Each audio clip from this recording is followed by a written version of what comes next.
Hello everyone. Today we talk about how to fix the app of WatchIt. We will go to settings,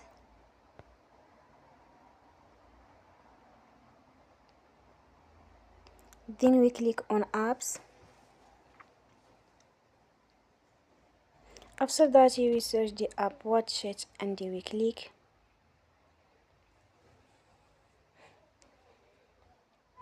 Then you will on for stop. After that you will go to storage. Then we click on clear cache. In the end, turn off your phone and you will recharge your phone again. Don't forget to support us by like and subscribe. See you next time and thank you for watching.